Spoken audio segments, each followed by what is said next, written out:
Hello everybody, welcome to this safeguarding update from Education Child Protection. My name's Leo Latta and I'm the Senior Education Specialist here at ECP. Now, in this very quick and brief update on a key area of safeguarding, I today would like to focus on the updated Prevent guidance that dates back to October 2022. Now, it's been a really busy start to the academic year, hasn't it? And now we find ourselves in the spring term. It feels like the right time to make sure that we haven't missed any of these key aspects of this guidance, and crucially to know how it can support us in the work we do in schools. So what's the guidance called? Well, it's called the Prevent Duty, Safeguarding Learners Vulnerable to Radicalisation. And the intention behind this guidance is to provide support for those working in education settings with their safeguarding responsibilities, and in particular in relation to the Prevent Duty.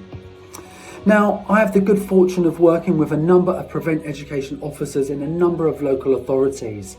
And one of those that I worked with described this guidance as essentially a Prevent handbook for DSLs and the safeguarding team. And I think when you consider it like that, you realise just how useful this guidance is out there. So what does it cover?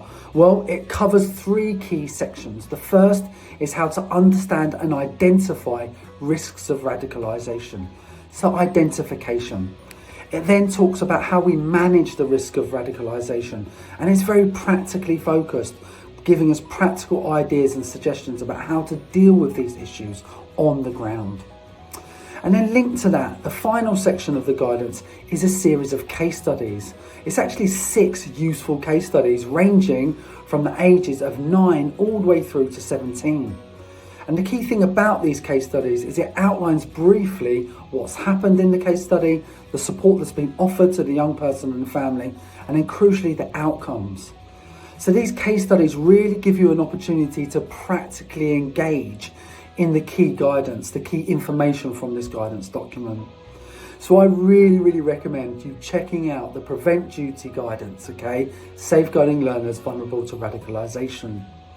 Now, while I'm here, I also just want to quickly mention something else that was produced at that time, which for many busy DSLs has slipped past us, okay? So at the same time in October 2022, a guidance document was produced by the DFE that was a self-assessment tool for us to use in schools.